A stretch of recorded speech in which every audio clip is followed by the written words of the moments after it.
Welcome back, world, to another episode of Insightful Principles.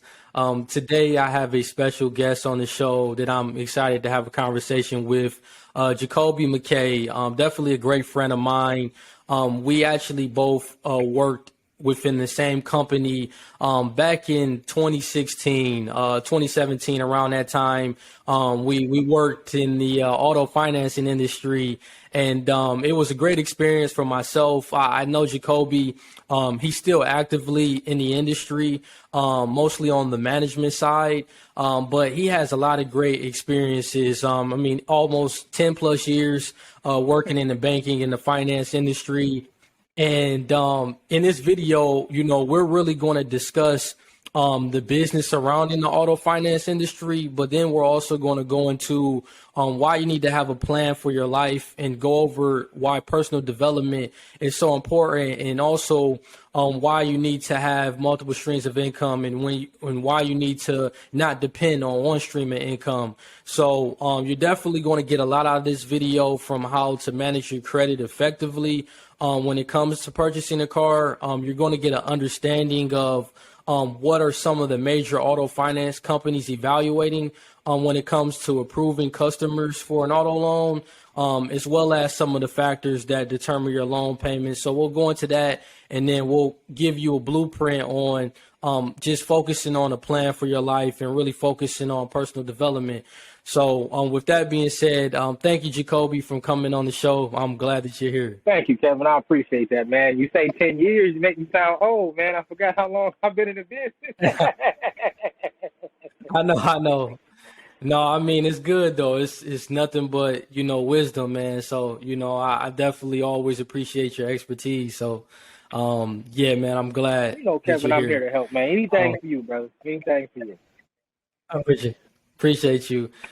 So to get things started, can you kind of share with the audience a little bit about your background and just some of the things you have done within your career? We talking just auto finance or just my financial career, as a whole? Yeah, so it could be as a whole, auto finance and just what you have done as a whole. I think that would be good for the audience. Well, I graduated from Eastern Michigan University, I think, I don't know if it was 2010 or 2012. However, at that time, through my senior year in college, I was working at Quicken Loans as a mortgage banker. I did refinances for them for 2 years. That's why I really kind of cut my teeth, as they say, in regards to the sales. Picked up a lot of great sales skills there. After Quicken Loans, I transitioned over to Chase Bank, where I was a personal banker for I think 6 to 12 months. And then after that, that's when I got into the auto finance industry with TD Auto Finance. Started with them out in Roanoke, Texas, as a credit buyer. I was there in Texas, I think, 3 years. Started as a buyer, moved up to senior, and then they transferred the office back to Farmington Hills, and they brought me with them. There, I continued my responsibilities, and after about 8 months, I was going to be a credit team lead, kind of had my own team of credit buyers. But then I kind of skipped that step, moved into inside sales, did that for about 2 years, where my manager there, who knew some people from Wells Fargo, who had started up a new company called Mechanics Bank. They made him an offer in Chicago. He took me with them. That's when I became an outside sales rep. I did that for 2 years. And then in November of last year, I moved back to Michigan, started with my new company, Flagship Credit. So I've been a dealer development manager, area sales manager for about 3 or 4 years now. And, it's been a lot of fun, a lot of great experiences. One thing that I do love about sales is it's challenging, but it's more learning and developing and making adjustments and refinements to yourself versus anything else. So it's just a continuous growth and development process. And kind of like you said earlier in your introduction, personal development is really what it's all about. So it's just been a good journey, and I'm just trying to see where, life is going to take me next. Yes, I think from all of your experiences, from just mortgage banking, working in that refinancing world, from being a credit analyst, and then also with the dealer development work that you're doing currently now, you really have a great understanding of the cycle with the auto financing process. And I actually wanted to dive into that Can you kind of talk about for someone that don't may not really know about that process, but just what the cycle is from a customer coming into a dealership to the dealership actually evaluating the financing companies to see what loan provider they're going to go with for the customer, to the actual customer getting funded and the client walking out with a vehicle. Can you kind of talk about the can you kind of talk about the behind the scenes work that goes into that from your experiences and how that process works? Absolutely. And it's kind of, it's very straightforward, but it's a lot of steps. So if I forget one to get off track, kind of keep me on track here, Kevin. But let's just say you as a customer going to Acme Chevrolet to purchase a car. So how it works is you fill out the credit application. The dealer then submits your credit application to various lenders to get you approved for finance. Depending on who comes back with the best offer for the dealership as well as the customer, as far as rate and things of that nature, that's who the dealership is going to present the offer to the customer. So let's just say, for example, the dealership submits it to the bank. My company, Flagship Credit, comes back with the offer. They'll present that approval to to the customer, as far as the cash down, the buy rate, the payment, things of that nature. And if the customer can agree to that, that's when they move forward. Once they agree to the financing and the loan, that's when the customer will go into the box, as they say, go into the finance manager's office and actually sign the document. And that's where they'll be offered additional protection products such as GAP, service vehicle contracts, tire wheel maintenance, things of that nature, just to further protect the customer while they have the car on the road, to prevent them from any perils of life. So once you sign, the dealer then ships the contract package off to the finance company, where they'll then review the documents, make sure the financials on the contract match what the customer agreed to, if the dealer provides all of the ancillary information that we need, such as buyer's order, credit application, title application, odometer statement, things of that nature, everything lines up.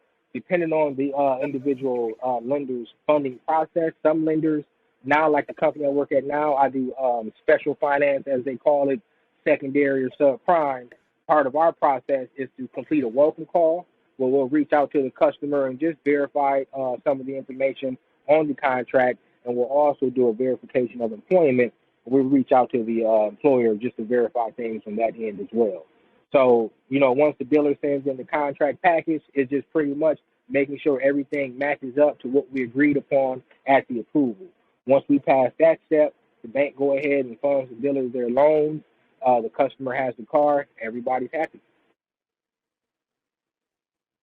Yeah, I remember, at TD being a funding operations associate where, we kind of were more at the latter end of the process, where the dealer has everything completed on their end. They would send it to us. And I remember reviewing like the credit application, the retail application, and oftentimes we would have to work with analysts such as yourself during that time to make sure that everything was done accordingly, to get it submitted, to send it back to the dealership and finalize everything. So I definitely remember it from that standpoint, working in funding, what role that played in the whole process. But I guess another thing that I wanted to get your perspective on is with working in credit, when you were working as an analyst at that time, what were some of the factors that determines the customer's ability to pay back an auto loan, whether it's the debt, the income? What were some of those factors that you often had to evaluate to approve or, reject if something didn't come back right? That's a great question. And like I say, I kind of learned this when I was doing mortgages at Quicken Loans. But after the whole fiasco, if you will, in 2008, the federal government came in and created a whole, a plethora of new regulations to protect the customer from different lending practices, if you will, and making sure there's no predatory lending, if for lack of a better word. So the main thing that we're looking for with auto finance, and this is just with any loan, mortgages, cars, credit cards, anytime anybody's loaning you some money, if anybody wants to borrow some money for you, what's the first thing you want to know? Do you have the ability to pay me back? That's the Mm-hmm. main thing. Do you have the ability and the willingness to pay me back? So they're going to look at, your income, Mm-hmm. pay PTI. That's the payment to income. How much of the Mm-hmm. of your overall income is, how much of the payment is coming out of the overall income. But let's just say for whatever Come. reason, you're making $1,000 payment, 25, Mm-hmm. excuse me, $250. You're going to have a 25% PTI, which is very high. Different lenders prefer it to be. I've seen on the high side 13%. The company I'm at now, we do like 16, 17, but that's only in certain situations. So what it is kind of how to look at it. The higher your PTI is, the more of your monthly income that your car payment or whatever payment you're considering is taking, they consider that risk. So again, with the 25%, 25% is high, but if it's 40%, okay, after you pay your mortgage or your car note, all you got is 60% of the income. So back to the 1,000, if it's 40%, that's 400. You'll only have $600 remaining at the end of the month. Does this customer have the ability to continue to make the payment and live their life? So you can't make loans to people that they can't afford just because you're trying to make a sale, if I said that right. Yeah, no, that's very interesting. So you're saying the payment to income, the financing company is looking at, how much is this payment, essentially how much is this payment taking out of your overall paycheck? So they're really the requirement, or not the requirement, but what they really look at as a good number is, you said 16 to 17%. They don't want it to be over that amount for the PTI, Well, that's high. the payment to And income. every lender has their own lending guidelines. Just trying to say this just to give Yeah, people a foundation, just so they can kind of get some understanding yeah, when they go apply for these loans, some of the things to take into consideration. Because if the payment to yeah, income, if the payment is going to be 30, 40% again of your take home income, does this person, can they really even afford the loan? Or will it come for down it. to a Yeah, point of they have to choose between paying the rent and paying the car note? It's yeah, very that's a fact. risky to put loans like that on the book. So as a finance company, it's not necessarily just about just in lending money anyway. Your job is really to manage risk, not necessarily just to make Yep, yep. loans, but to manage the risk from those loans that you put on the book. So you don't want to put people in Hmm. situations that's not sustainable. You don't want to give people payments that's going to put them in the poorhouse, if you will. So all you got to do, customers, Yeah, is just take the payment that you're thinking of, divide that by your monthly income, and that's your PTI right there. And that just gives the lender an idea of your ability to pay back the loan. Um, and then another ratio that to take into consideration that kind of piggybacks off of payment to income is debt to income, where this is the same yeah, calculation. definitely. They take the overall debt and just divide that by the monthly income, just to again get an idea of, do you have the ability to repay the loan, or is this somebody that's already, say, living off the credit cards, or is this somebody that's already 70 to 80% of their monthly take home income is going out the door to bills? So again, where are you going to find the money to pay this payment? So, To pay this.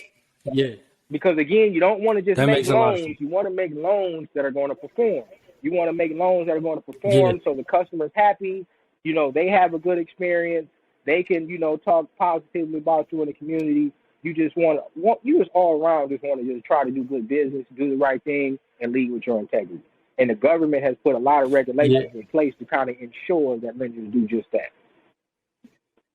Yeah, I love that. It's like you said, I think it's about managing risk, from a business standpoint. They want to make sure that they are lending out a loan that's going to get paid on time and that's going to get paid back, as a result. So I think that from the financial crisis in 2008, with all of the subprime mortgages, they definitely created new guidelines so they can make sure that people have the willingness to pay back, their loans. So I definitely think that that's really important to know.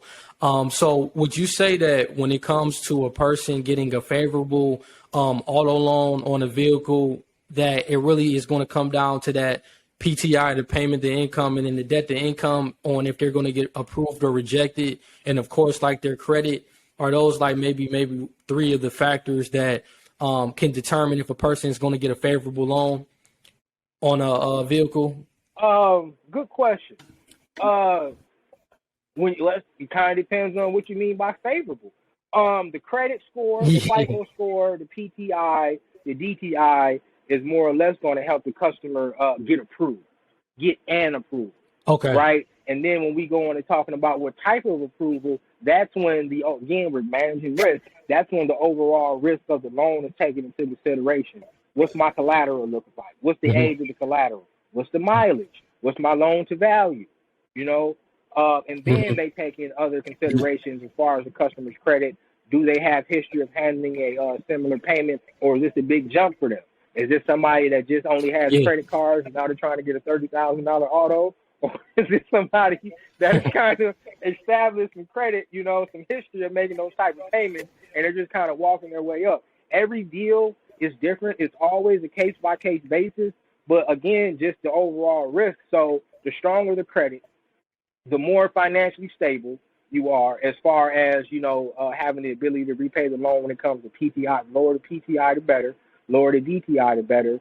When it comes as far as risk on the collateral, older cars with higher mileage are more risky for a lender because they have a greater tendency, a greater probability. I'm not talking bad about anybody's products, but anything made by man, unfortunately, can and will sometimes break. So when you have an older car Yep. with, say, over 100,000 miles on it, the average lifespan of a car is, say, 200. It's a good probability that that Hmm. car may have some mechanical issues at some point in time. So that's a factor. I said the mileage. What's the term Hmm. on the loan? Are we going from a 60-month loan? Are we doing an extended loan of 72 to 84 months? It's going to be a longer time for the lender to recoup their investment. That's more risky. Um, and then how the dealer structures the loan as far as the loan to value and things of that nature. So it's several metrics that they take into consideration, several factors, if you will, they take into consideration to give the customer the best deal possible. Yeah. Yeah. Because when I was saying favorable, and you definitely explained it, but just really from a customer standpoint of getting a loan where they're going to have a good interest rate. It's not going to be an interest rate that's going to kill them, and just having a favorable term on the loan, whether the payments is very, very reasonable. But I think, like you're saying, it really just comes down to how good or bad their credit is, looking at how much debt they have, and how all of that can play a role in their payment ability, their ability to get something that's going to be affordable. And of course, it really probably depends on the cost of the car or the vehicle. If you're trying to go in and get a more expensive vehicle, There your you go. payments potentially could be a lot more than something being a lot cheaper. So I think all of that plays a role. That was my So next point right there. another, you said what? That was going to Say it be my again. next point, just when it comes into favorable loans. And Yeah. you kind of got to be realistic. At the end of the day, it's math. If you're trying to go get a $30,000 Yep. car, you're trying to get a loan for 75 months. Divide 30,000 by 75, and that's how much your payment is going to be before any interest or anything. Yeah. So a lot of this is just Yep. mathematics. So it just again depends on Yep. what the customer goals are, what they're trying to accomplish. That's why what you said in the intro about having a plan and knowing what it is you're trying to accomplish in life is so important. You made a Mhm. statement about Yep. interest rates. Interest rates are a Yep. factor. However, depending on the personal Yep. situation, interest rates, I don't want to say can be manipulated, but sometimes Yep. I don't know what to say circumvented, but adjusted. There's always different ways to Yeah. skin the cat, right? So if it's a situation where you have a Hmm. person who life has happened, right, and they just need a car and they've had a few bumps and bruises on the Yeah. credit, okay, this is a person that just needs a car. They need to be able to get back and forth Yep. to work to take care of their day-to-day responsibilities. This person might not be so Hmm. much worried about the interest rate. However, any customer That's true. can always pay more on your loan, more on the payment, right, to speed up the amortization, thereby lowering your overall interest rate. So don't always get Yeah. caught up just on the number. If the number's super high, because you can Hmm. pay extra on the payment, lower the interest rate that way. You can get a higher interest rate just to get you going, make those payments in 6 to 12 months and refinance. So it just all depends on what the customer's goals are, what they're trying to accomplish in their situation. That's why every deal is a case-by-case situation. You got to find out the story. No, yeah, that's real. Because I can say from my own experiences, when I bought a vehicle about a couple years ago, I was in that similar situation where I just needed a vehicle. My credit at the time wasn't the best. I had some bumps and bruises, and I was working through certain things, and I actually was able. I was able to get a car where I knew it was going to be affordable, but the interest rate was a little bit higher due to my credit. But actually, what I'm in the process of doing now is refinancing. So I think that that's an opportunity as well. You don't necessarily have to stay with that particular provider the whole term of the loan. If your credit does improve, which mine has done tremendously, you can get a refinance. You can find a different auto provider. You can find a different loan provider that specializes in auto financing, and you could do a refinancing thing. So that's actually one thing I'm working on. So And they can yeah, man, you're always absolutely go right. to the It's a local case by bank, case. local credit union that you have a relationship with to see if they'll refinance the loan. At the end of the day, banks are in Yeah, business to make loans. If you have some type of collateral, if you have some credit, they'll have a conversation with you. But, the situation you were yeah, talking about, Kevin, happens to everybody. yeah, You're not going to go yeah, through life without having those bumps and bruises, the ups, downs, yeah, and turnarounds, as I call them. So it's just having that yeah, perspective and understanding that just because I have as they call it, bad FICO score doesn't make me a bad person. I'm not exactly. excluded from living life or trying to obtain the American dream, as they say. And one of the beautiful situations Yeah, that I kind of like about secondary, that I just thought when you're at the dealership, you see the customer signing the docs, you see the happiness on their face because now I can get back and forth to work. I don't have to wait. That's what it's all about for me, right? So there's a kind of a yeah, perception, that people have on when your credit is bad or secondary financing or whatever the case may be. A lot of times you can use these higher interest loans if you're in a situation like you was talking about, Kevin, and 90% of the population has been or will be. You can use that loan to yeah, what the credit industry calls reestablish your credit. Now, no matter what happens hmm in your life, you can always reestablish credit. Okay, I've been looking at credit yeah, reports every day for 8 hours a day for like the last 10 years. And if we do see a bankruptcy, hmm okay, what has this customer done post BK, post the bankruptcy? Have they yeah, reestablished themselves since then? Have they filed bankruptcy in hmm 2019? They haven't had any activity on the credit report. Here we are in 2020. They want to get a 45K auto. Or is this somebody that hmm had the BK in 2019, got a higher interest rate, say, just a car to get back and forth, early 2020, paid it for 6 to 12 months. Now, when we look at the credit, we can say, okay, the person had the BK. However, they reestablished, which is paid as agreed auto for the last 12 months. So that's how lenders look at it. Same with the mortgage. We're always looking for ways, what yeah, has the customer done since they had those hiccups, because everybody understands that it's happening. So always yeah, just try to find, you can use these loans or transactions as tools to reestablish and rebuild your credit and get yourself back in the game. So sometimes game. the juice is worth the squeeze, and that when you look at it Hmm from that point, because I paid a higher interest rate, but the value that I'm getting, the overall value that Yeah, I'm getting from this loan, that not only is allowing me to get back and forth and work and have my independence, but it's allowing me to reestablish hmm my credit, may be worth a higher interest yeah, rate for, say 6 to 12 months. Everybody's different though. yeah. That's a fact, bro. Yeah, I definitely think that the reestablishing your credit is big because it's just about it's a marathon, it's not a sprint. So you need to continually keep working, through when you do have things that happen, it's great to hear that lenders are looking at, what actions have you taken after that point, whether it's a bankruptcy or a repossession of a vehicle. What things have you done after that point to help improve your credit? How have you went out and perhaps, manage your credit more effectively with making payments on time with other debt you may have. So it's just it's a long-term thing. You just got to stay working on it and things will be better. As So you were saying that, you yeah, kind of, another thing popped into my head, as far as the yeah, reestablishment and things of that nature. Another key thing that they look mhm, at, prior BK, post BK, what have you, is your credit utilization. Okay, is Yeah, this credit. Yep. person Credit living off their utilization. credit card? So again, back to the BK in Yep. 2019, did they file bankruptcy, open up some new credit cards, and then max them all out, and now they're trying to apply for this high Yep. dollar loan? Or is this somebody that filed BK, opened up a couple, credit cards and managed and maintained their credit? That again speaks to the person's character. So it was what is it, 3 or 4 C's in credit? Credit, Yeah. character, Yeah. collateral. What is it? Character, credit, collateral, and credit. Character? Nope, I think that's, Yep. I'm forgetting one, but that's pretty much it. So they're looking at, Yeah. again, a person, have they learned their lesson, or do they have the same spending and buying habits as they had prior BK?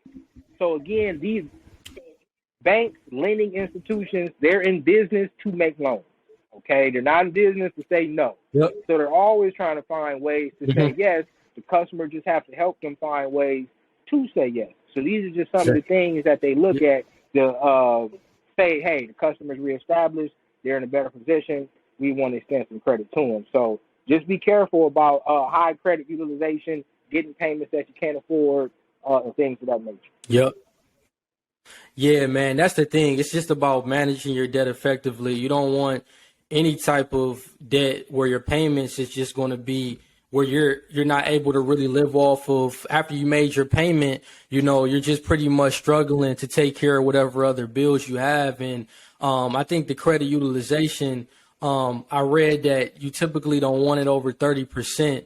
When you're using like a credit card, you want to keep it under 30%. So I think that as long as you manage it effectively and don't live beyond your means where you're having to make payments on things, where you're having to decide between paying the electric bill and paying a car note or whatever it is, like you got to make the decision and know, like, as a consumer, if you are buying things, you have to say, can I afford this payment? Because a lot of times, companies, they're going to look at your ability to pay it back, but you're the only person that can really tell yourself, am I spreading myself too thin? Is this payment going to take a majority of my income where I don't have anything to live off of or to invest? So as a person that is spending your money and having debt, you gotta be smart about it. You definitely gotta be smart. So, and that again goes yeah, I back to your agree. statement in your intro about having a plan, overall plan for your life, knowing what it is you're out here actually trying to accomplish, and that kind of helps you stay on track and maneuver through all these obstacles, as I call them. Yeah, so let's talk on that, because I think that a lot of times in life, people are just like they're just they're not actually setting a plan for their life. They're just simply either just moving without a strategy or, just not being cognizant of having a plan to stay consistent on their goals and their dreams. So can you kind of talk about how important it is to take control of your life and have a plan and some of the things you have done when it comes to just self-development and just working on yourself on a consistent basis? Great question. And again, you threw a whole lot at me there, Kev. So if I get off track a little bit, help me out. But you kind of said it when we were talking prior to the recording. You brought up Jim Rohn. That guy, he's one of my favorite teachers, and he's changed my life. Yep. I have to give all respect and homage to him and just give, credit where credit is due. One of my favorite quotes of his is, what is it? I just had a blank as soon as I brought it up. So many great quotes. Doesn't he though? Just how basically a lot of people are going through life doing figure eight, right? It's a whole bunch of movement, but you're not really making any progress. So knowing what you're trying to accomplish out of life is very key, because what will happen is you'll be out here making a lot of movement, doing a lot of activities. You're not going anywhere. 5-10 years will look up. 5-10 years will pass. You'll look up and you'll be saying, what happened? Where did time go? And as I say, your outcome isn't a big income. You don't have the results that you really wanted because you didn't really have a defined plan. It's kind of like getting on a plane, or a ship, if you will, with no captain. And I get this from Earl Nightingale. He's another one. Are you familiar with Earl Nightingale, Cam?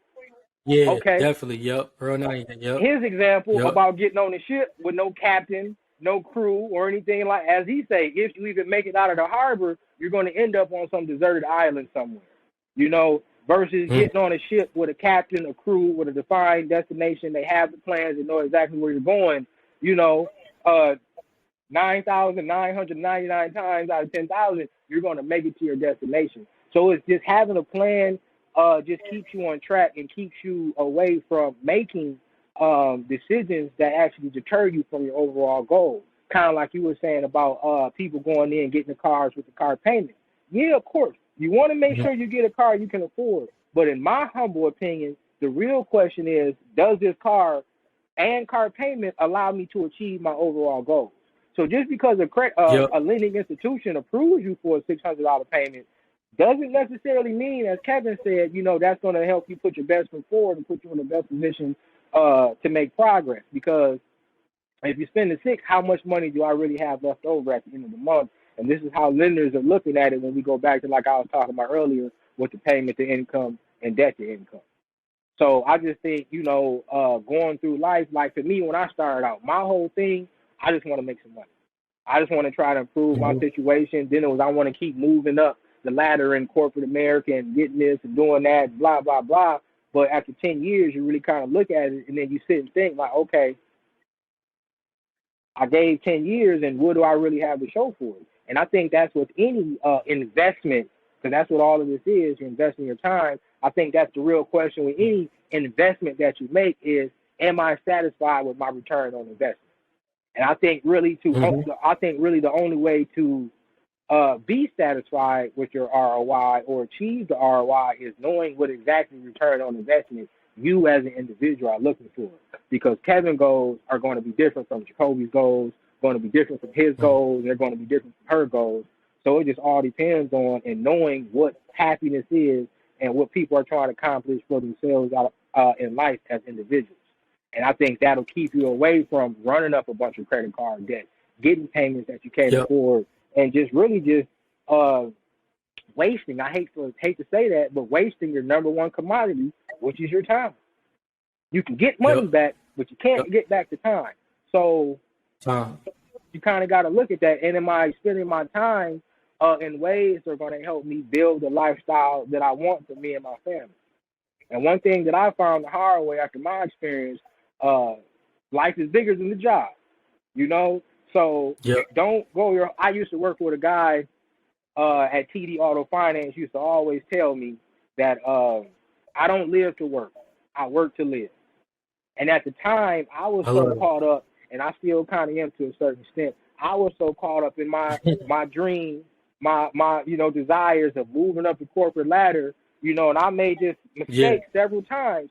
I've sacrificed a lot personally, chasing my professional career. I've left a lot of relationships that, you know, I wish, I ain't gonna say I wish, but, you know, when you go back in life, you always say you could have did things different, right? But the real point is I've been sacrificing my personal life to kind of achieve my professional goals. And some people say that's what you have to do, but it kind of goes back to what I was saying about knowing what it is you want out of life. And I know I don't, you know, ending up rich in a loan, and, you know, that's not necessarily the ending for myself that I want. So I'm just learning balance and learning that, you know, what are my true goals out of life, and that the job is a tool. All of these things are just tools that I can use to build this, you know, masterpiece that I have in my head. Yeah, I think that there was a quote that I had read. Well, actually, it was a gentleman that I follow on another podcast called the Secret to Success podcast. Eric Thomas. It's actually ET's podcast, but he has a co-host on there that's a real estate investor, and his name is Jamal Jamal King. And he said that you need to look at your job as a vehicle. It has to be a vehicle that gets you to another destination, whether that destination is to create multiple streams of income. The destination could be retiring a lot earlier than you expected, so you can be able to spend more time with your family, your kids or your wife, your husband. And I think that you have to. That's why I love that your colleague at the time said, you want to work to live, where this is just a tool. This is a vehicle to get you to a destination, because working a 9 to 5 shouldn't be your destination. I know it's not mine. And I know that, it took me a while to get out of that mindset. But I think that when one of Jim Rohn's favorite quotes to me is, formal education will make you a living, but self-education will make you a fortune. And I think that, that's why you want to self-educate yourself, and you want to work just as hard on yourself outside of work than you would do at work, because you're going to see a residual. You're going to see a bigger return of investment when you're putting more time into yourself than just giving it to someone. Because like you mentioned, Jakoby, time is your biggest asset. And if you're not looking at ways of how you can build it to get a bigger return on your investment as far as time outside of work, you just become a person. You become a slave. It's really a slave. And I hate to say it like that, but it's really a slave mentality where you just are depending on a person to provide to you. You're depending on getting development from your company, from the CEO whoever's managing that company. So I think you got to take the initiative, man. It goes back to, like you said, having that plan and staying focused on that plan, man. So, and what I found a lot of people, do is we kind of let society tell us how to live our lives and the things we should do. And if we're not on society's timeline and we feel like, I'm messed up, I'm less of a person, and blah, blah, blah. Society kind of makes you feel like once I graduate from college, I get this high-paying job, all the problems in my life would just immediately somehow, evaporate. And it's just not true.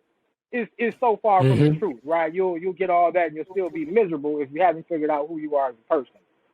Another quote that Jim Rohn said to kind of, again, change my life and change my perspective on everything is, you don't get paid for time. You get paid for the value you bring to the marketplace. So kind of back to Kevin's point, the more you build, the more you develop yourself, the more skills you obtain, the more value you can bring to the marketplace, which means the more revenue, income that you can bring back home. So kind of like you were saying about the passive income or residual income, different revenue streams, the more skills I have, the more I hone them, the more I can go out into the marketplace and earn a living versus just being stuck with, just whatever they're giving me.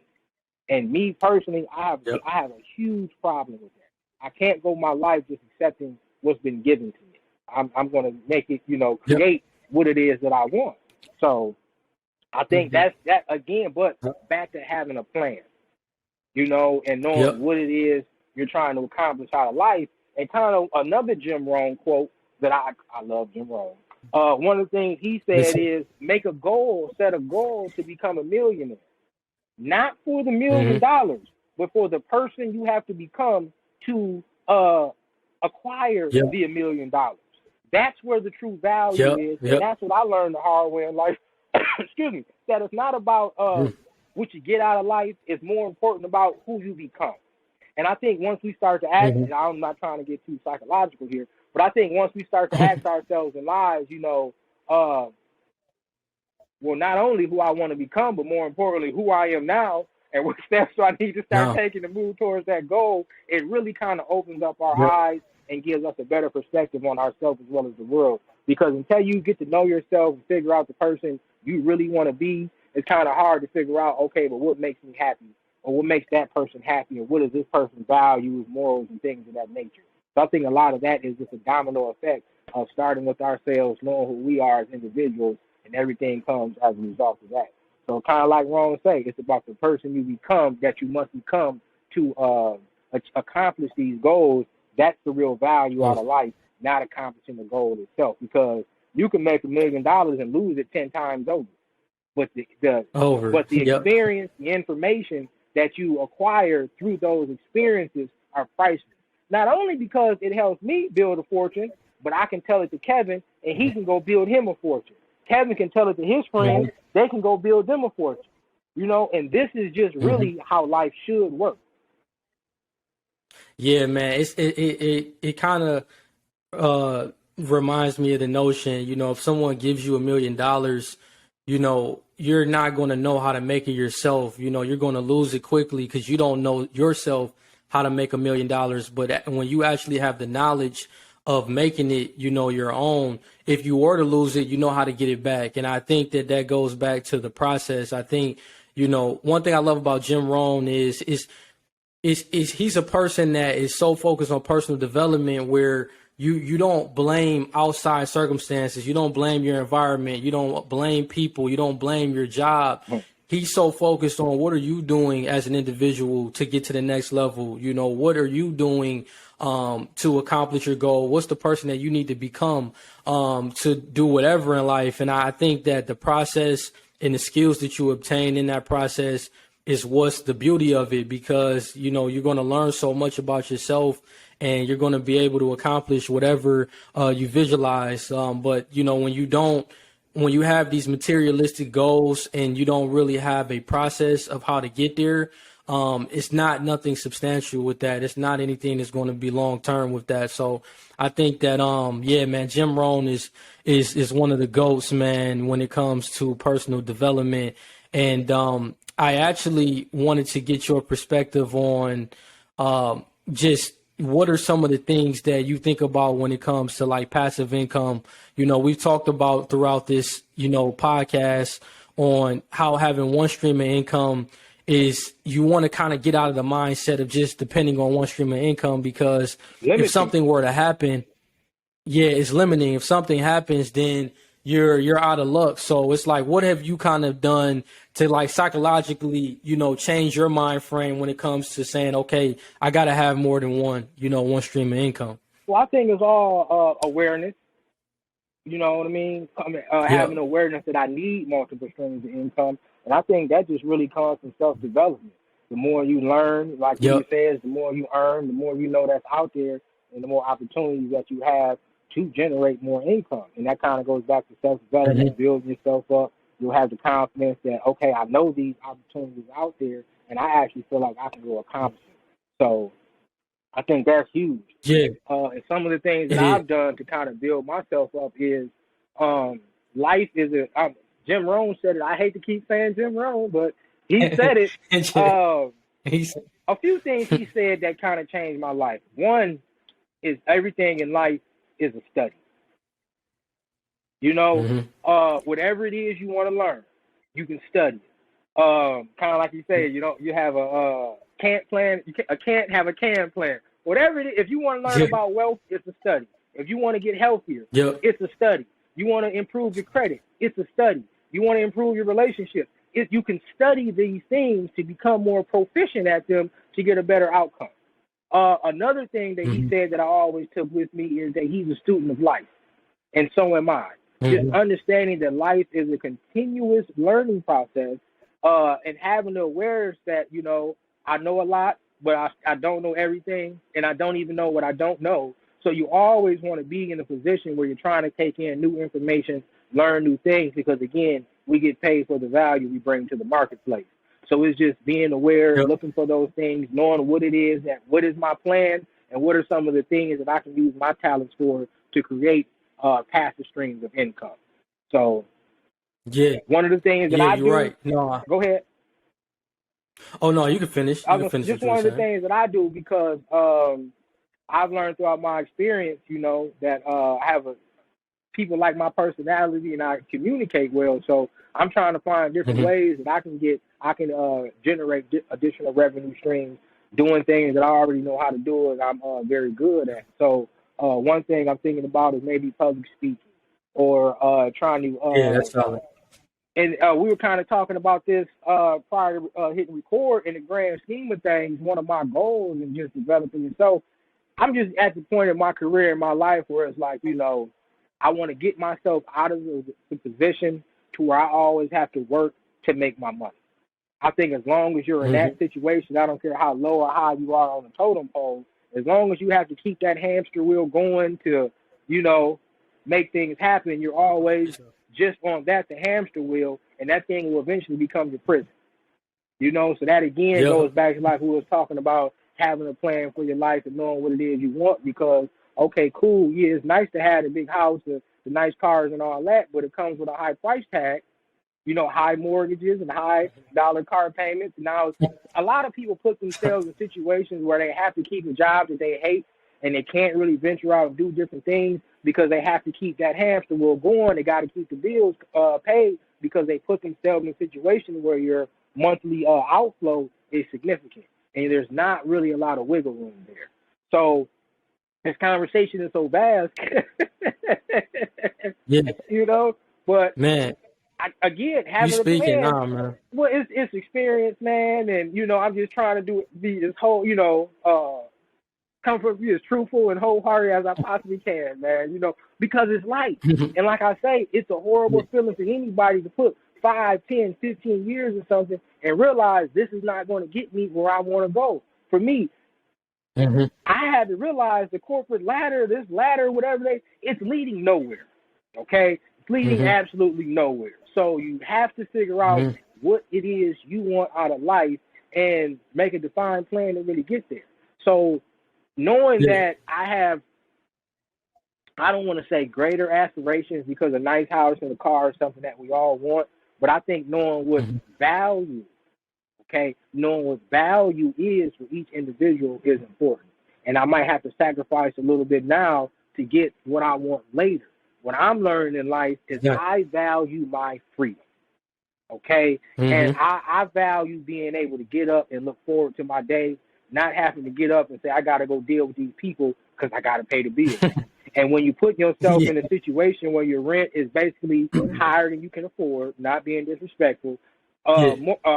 car note higher than you can, not being disrespectful, credit cards maxed out. I might be speaking from experience, so you put yourself in a situation where, again, you become chained to this hamster wheel, and the hamster wheel is not even working for you. You give these people all your time, all your effort, and at the end of the day, what do you have to show for it? You work from 9 to 6, 9 to 8, whatever. You got 4 to 6 hours every day to kind of chase your own dreams. And if you don't have a defined goal, you're going to use that valuable time sitting around not doing anything. And Netflix and chill. And what do you have to show for it? Because the retirement plan, I'm not sure if you guys are paying attention, but it's an epidemic going on right now that the baby boomers don't have enough money to retire. And they're living off their kids. Yep. I don't want to say that because that sounds bad. Yeah. They're in need of assistance from their family. It's a reason you're Yeah. seeing more people who are up in age working still. Even when I was doing loans at Quicken Loans, doing refis, I talked to a lot of people who the sales pitch was, you need to refi because you won't be able to afford the mortgage when you retire. Or I had a lot of people, bro, who used to tell me, oh, man, I'm going to push this truck till I die. I'm going to do this because they don't have any significant savings because they didn't have a plan. And not only that, again, most people can't accumulate $1 million in retirement savings. And if you're pulling 4% off that, $40,000 take home, I mean, it's flawed in my opinion. So again, this is why it's kind of very, very important and crucial, if you will, to have your own plan and know what the goals you're trying to accomplish with your life, because you'll spend 10, 20 years with somebody else's company. The only thing you're going to walk away with is experience and whatever you put to the side for yourself. And I got a saying, Yep. the only thing that counts is what you can count. And if you can't count it, it don't count. So you got to know what it is. What is it that I'm trying to accomplish with this endeavor? So again, I can stay on track and accomplish my goals versus just doing the figure eight. You know what I mean? Going to work every day, getting paid, cashing the checks, paying the bills, having a good time. 5, 10 years pass by and you don't really have any significant savings, or you're not able to go out in life and do the things that you really want to do. Right? So it's just knowing what it is for you and knowing what your values are. Like I say, for me, I value flexibility. I value my free time. It's more than money for me. So everybody's different. Yeah, man, it was just a whole lot of gems that you just gave the audience with what you just said, man, because I think that a lot of people, I think the most important point is sometimes people get themselves in situations where they've got caught into this instant gratification where they have a certain lifestyle where they're dependent on their job for that income so they can still maintain that lifestyle. And they may hate their job, but they've, racked up so much in whether their cost of their mortgage. Let's say they bought more higher than what they could afford with their mortgage, or their car note is so expensive. They have a lot of credit card debt where, you're no longer looking at, okay, what do I want to do, what I'm passionate about, but you're forced to have to work that job because your lifestyle is so expensive and you want to continue to maintain that lifestyle. So the question you have to ask yourself is am I going to make the necessary sacrifices and reduce my lifestyle, reduce my expenses so I can be able to find what I'm passionate about? Because the goal should be to have the freedom, like you said, to have the flexibility to say, look, I've done a lot of great work for this company, but I can leave this job because I've accumulated so much other things outside of it where I'm not dependent on it. And I think that you got to look at your job as a partnership. You got to look at it as a vehicle. It's not your destination. And when you think of it as your destination, you start to put yourself in like that figure eight, the hamster wheel cycle. And it's like, you don't want to be in that type of mind frame. So I think that having a plan, understanding your process, and being able to, if you're working a 9 to 5, when you get off of work, don't, do the Netflix and chill or just sit on the couch and watch TV the whole night. But like, what can you do to put action towards that goal to build something outside of work? Because, like I said, man, these jobs, bro, you could lose your life, man, and your job will be replaced the very next day. There you go. You know what I'm saying? So that's just some real talk. So I think that, that's how you got to approach it. You got to be like, man, I got to build something for myself. These people, yeah, you definitely are going to bring value to that company and you're going to do your job at a high level. But, look at it from a business standpoint. What can I do to have something outside of work? So, and kind of piggyback off that, and you kind of said, look at your job as a partnership. Another great teacher of mine that I absolutely love, if you people don't know him, you should check him out. His name is Brian Tracy. And one of the things, you up on him, Kev? Yeah, Brian Tracy. Yeah. He made a really good book. I've read one of his books. I forgot what it was called, but it was similar to like Habits or Success. But Brian Tracy, I'm very familiar with Brian Tracy. I got it in here somewhere. I think you might have a book that I read or that I've looked at too.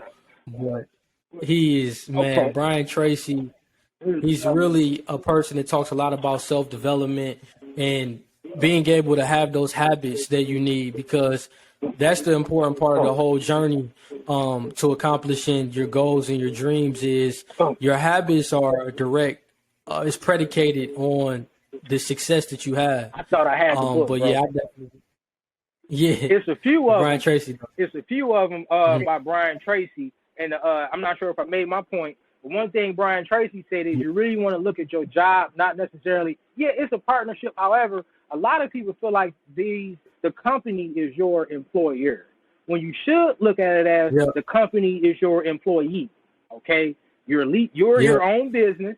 You're leasing your time to these people, right? So if at any time you're not, the juice isn't worth the squeeze, you might have to make a good business decision that's best for your company.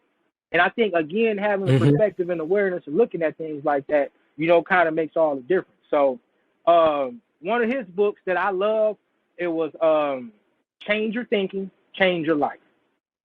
And he just breaks down how crucial it is about perspective and how you choose to look at things, and how a lot of times we choose to look at things in a negative way, right? So you could look out. I think he had an example of the man looking out the window. He didn't see the sunshine. He just saw the spots on the windowsill. You know what I mean? So it just kind of all depends on your own personal paradigm, because some people look for the negative, some people look for the positive. That just all depends on you. That is what you'll see. So the more you start to change your thinking, the more you will change your life, because your brain, it reinforces the thoughts that you think. It puts out those waves, that energy, and you attract it back into your life. Law of attraction. Another good book is called Get Smart, and this is him, Brian Tracy.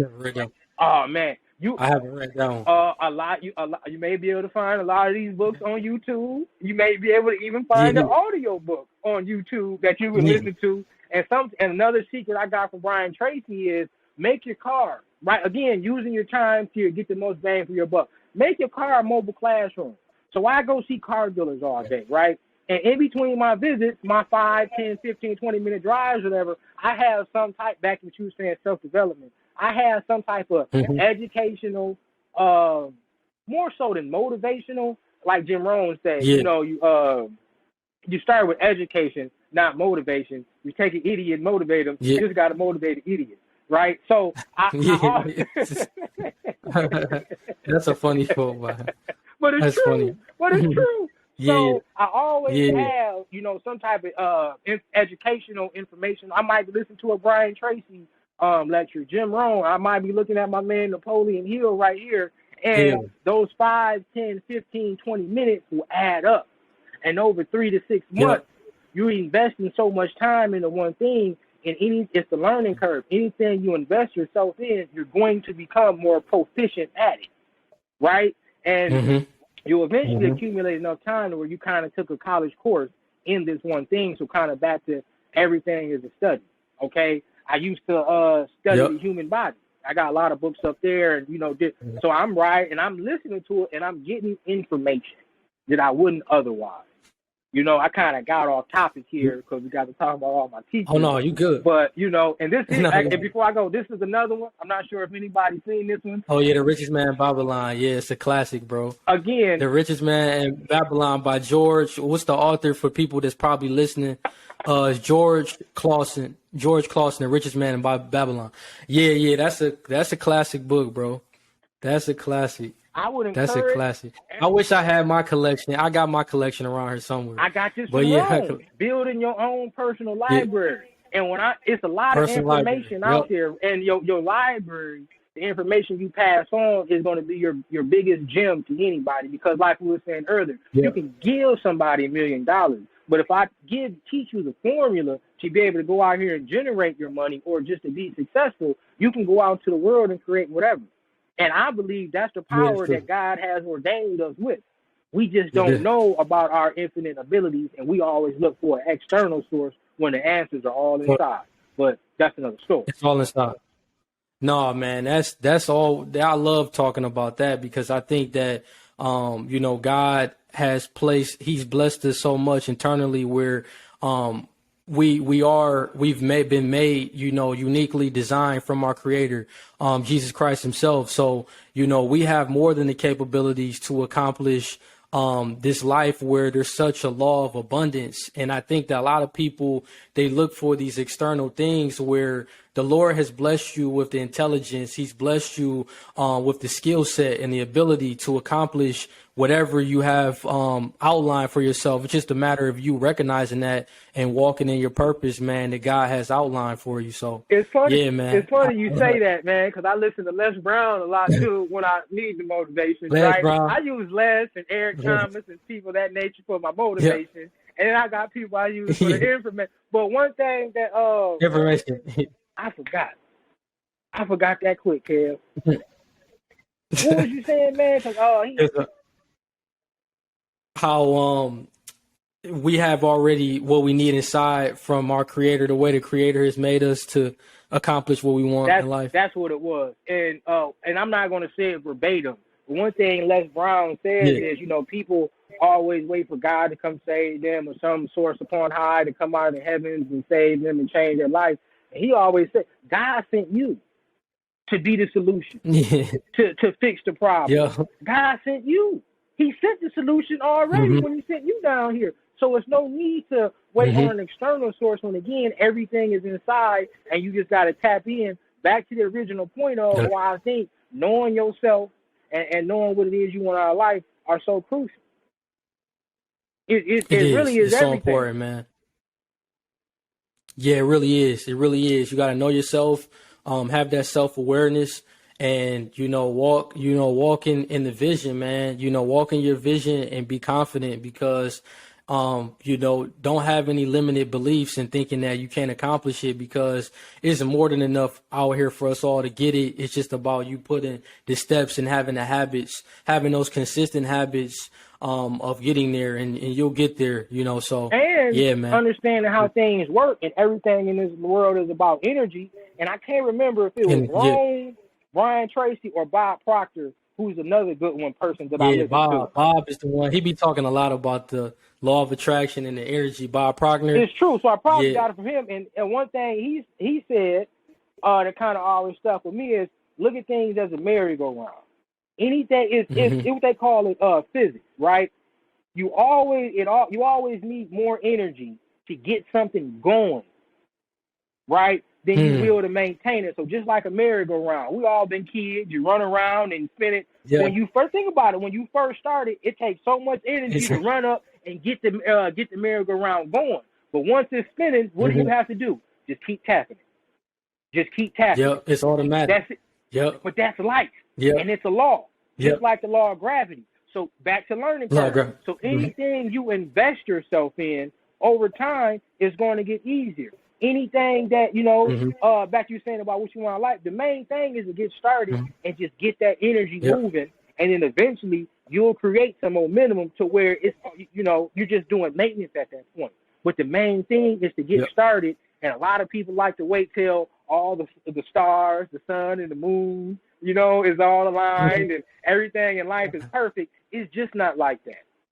Les Brown says it. I think he said he got this from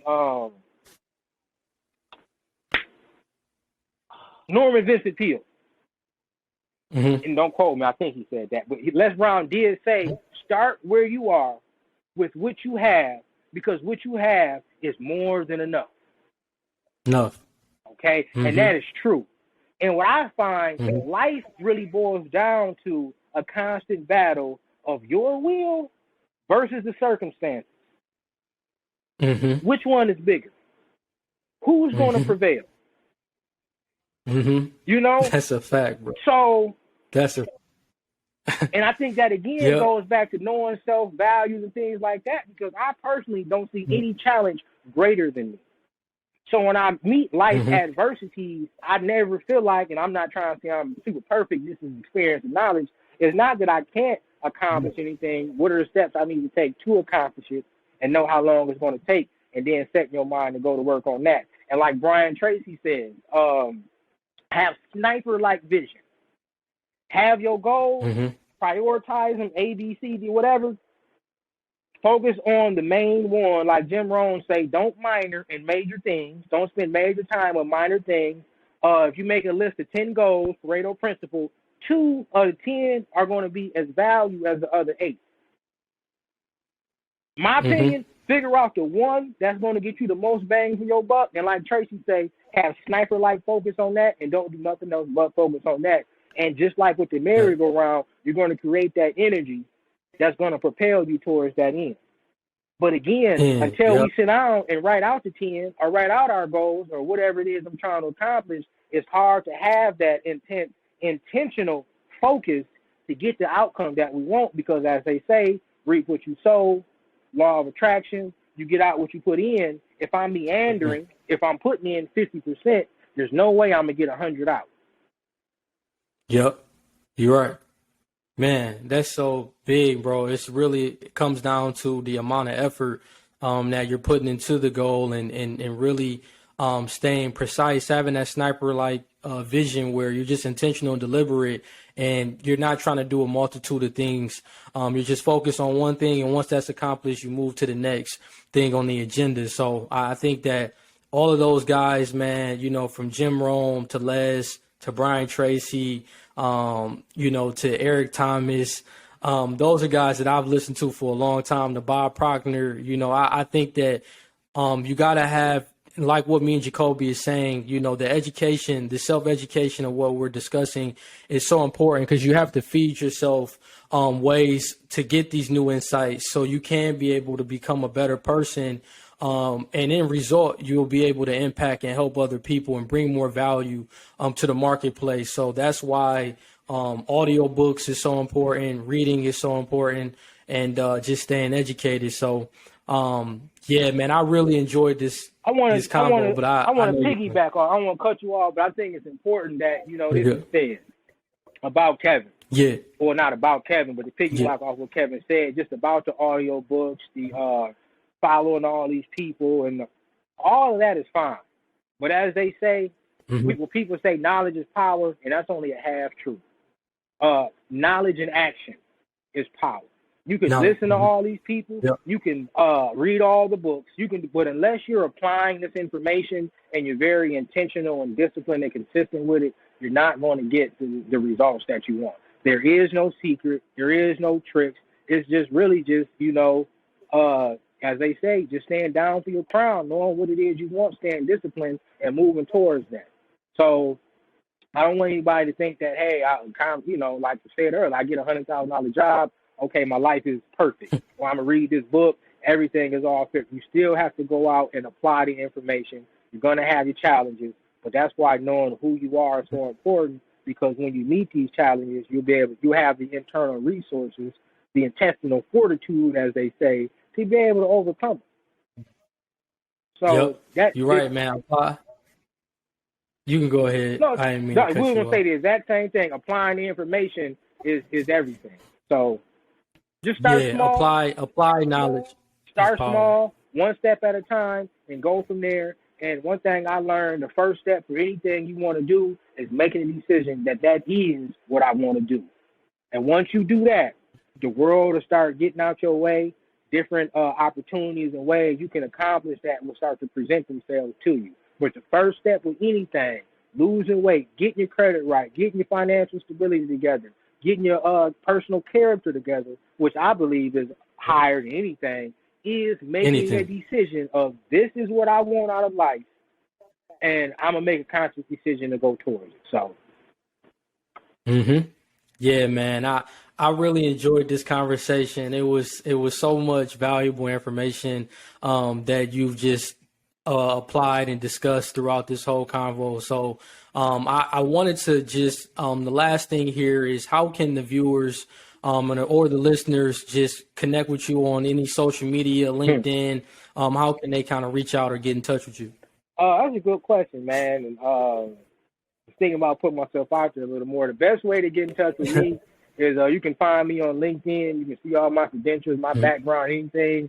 I'm here to help anybody. I'm a child of God. I have, challenges just like everybody else. I'm no greater than anybody.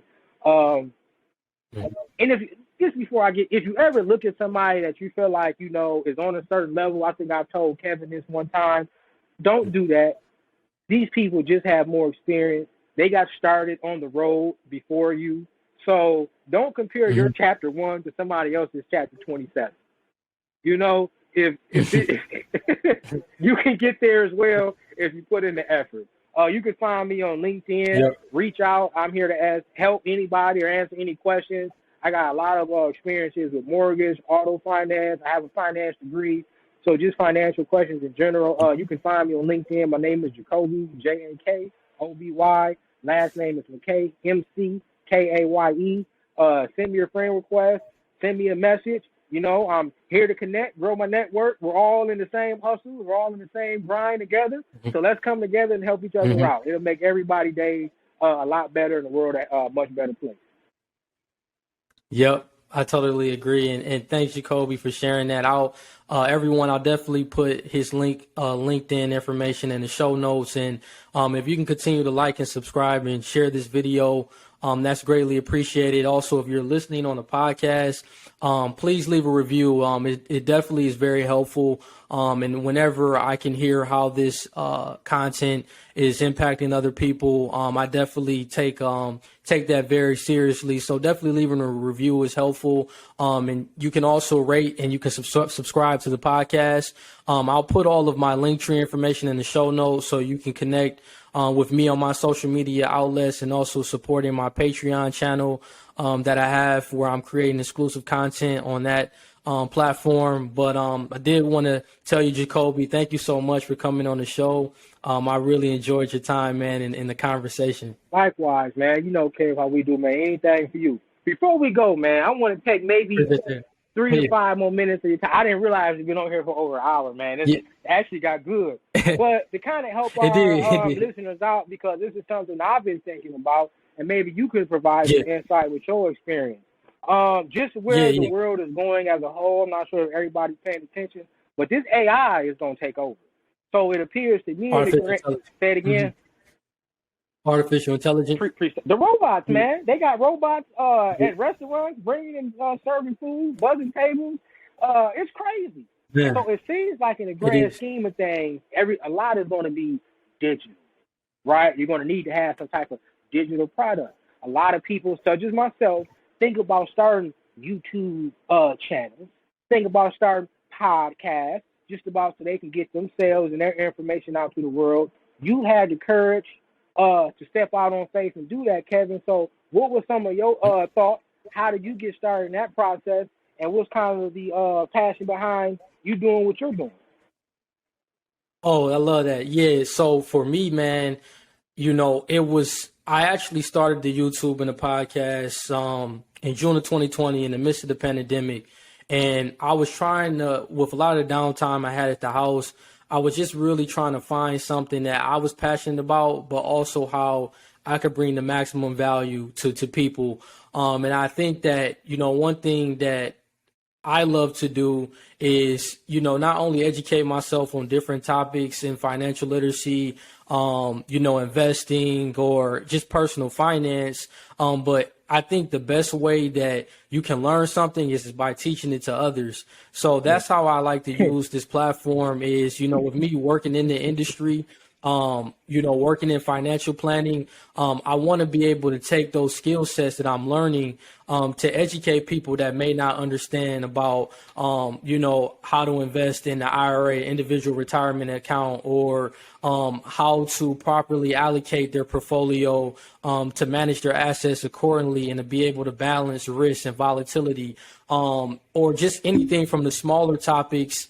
Not even smaller, but one of the most important topics when it comes to building a foundation with your finances, when it comes to budgeting, and monitoring, what money's coming in and what's going out. So I think all of those things, man, it gave me the courage to start because I not only wanted to educate myself more, but teach it to other people. And, I think that I just love what I'm doing. It's really it's a hobby, but it's turning into something more than that because I know it's impacting people, and the guests that I have on like yourself. I think that's the best part about it, where I can connect with just so many different people and hear their perspectives on life, hear their experiences, and sharing it with the audience. I mean, that's why I do what I do, man, just to impact other people. And that's the best value that you can give, man, to inspire someone, to give them a new insight on something that they may have not have thought of before. And yeah, man, that's really why I started and It's a beautiful why I feeling, decided ain't it? to start something. It is. It Doing really something you is. love, Yeah, it giving really is. back to people, touching, People. making an impact on people's lives. I mean, what more? I mean, what Yeah, greater value is it? it's nothing more, bro. It's nothing more, man. That's why I always like Like you, that's Kev. why I think. No, I appreciate you. No, that's why I think like everyone has the ability to create whatever, type of platform So, or I think a person that I follow that's very inspiring to me. His name is Wallow. Wallow 627 is his Instagram. He's more than a motivational speaker. He has his own podcast. It's called $1 million worth of game. And his whole mentality is, just start creating content. It don't matter if you're creating content as far as cooking, or if you're a shoe fanatic, or even someone like yourself, Jakoby, that has an expertise in auto financing, and just banking and finance in general. You can create content off of that, and you can just bring value to people, where they can learn about something that, that they may have not, done research on. So I think we all have the ability to create content, and it's a beautiful thing, man. Once you tap into it, and to kind of it's a beautiful expound a little thing. bit, man, I'll let you go in a second. But did he speak Yeah, on yeah, why creating content was so important? Because the why behind it is everything, right? So why is creating yeah. content so important? Did he speak on that at all? Oh, of course. So I think the reason why it's important is because it builds credibility, with the audience. It allows a person to learn more about you and your personality, but also build credibility around whatever topic you're discussing. So even if you may feel that you're not as knowledgeable on the topic, I think that you should still take the time to do as much research as you can so you can be able to build content out. And, it's just like you said throughout this podcast, it's about studying it. Just because you may not know as much about a particular topic, if you have a passion for it, you're going to naturally continue to learn about it, and you're going to get better, and you're going to understand how to project and communicate that expertise to your audience. Because I think the biggest thing of why it's hard for people to get started is because they feel that they can't communicate effectively to the audience, or they get the imposter syndrome, where they feel like, it's tough for them because they just think that everything that they're saying is not good. They just think that they don't have the amount of knowledge to talk on it. And I think that you just got to get out there and you got to do it, man, because you don't know the content. The reason why I also create content, because you don't know how impactful or how helpful it can be to the person, So a lot of times you could be holding back your own blessing by saying, oh, I don't want to do it because for whatever reason, but the expertise that you have can help somebody else. So that's why the biggest reason why I do it, because I know, people, they need this information, you know what I'm saying? So, but it doesn't matter, whatever industry that you have expertise in, that information can help somebody. So that's why you should do it. So it's twofold. Not only are you blessing yourself, but you blessing others as well with the information. As they say in the Bible, my people are destroyed for lack of knowledge. So, one more question, kind of a two-part question, then I'll let you go. You said that you've been doing it since 2020, October, correct? For June 2020. I've been doing it a little over a year.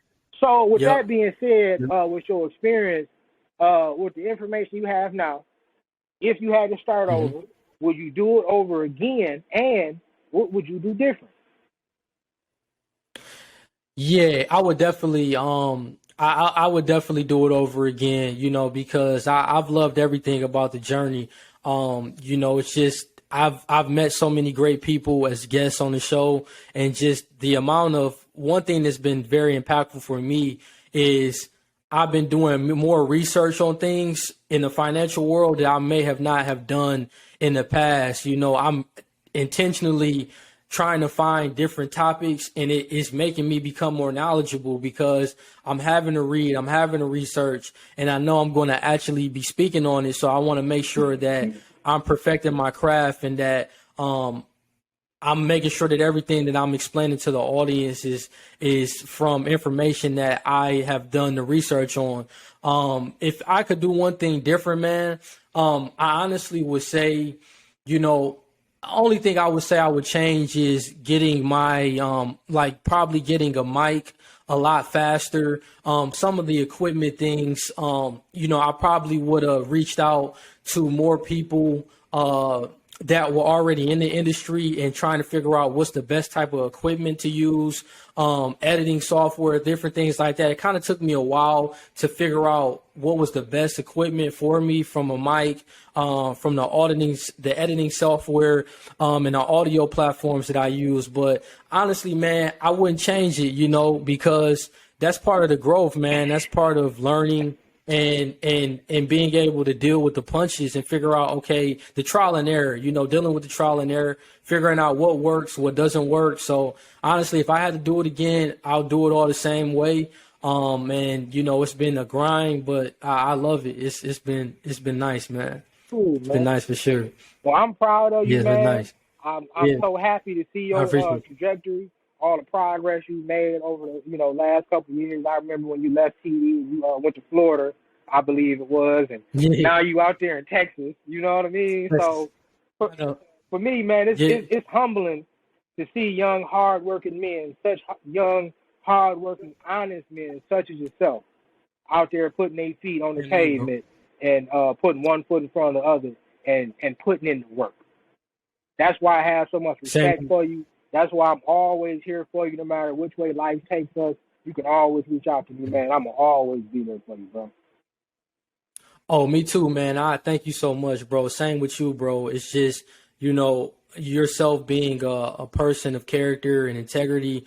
And, I respect you with the utmost value, man, and just the amount of support that you've had for me and just reaching out. Whenever I reach out to you, you're welcoming me more than with open arms. And we definitely gonna stay, locked in, bro, moving forward in this journey of life, man. And I thank you so much, bro, for coming on the show, doing the interview on me at the end. I think that's important, bro, because You caught that. it allows people it allows people to learn more about us, man, and why we do what we do. So I thank you so much, man, and I really enjoyed this. I did too, man. And anytime you want to do it again, reach out to me and we can continue to put, the information out there and try to help people. We certainly will. Well, everyone, thank you so much for tuning into this episode of Insightful Principles, and take care.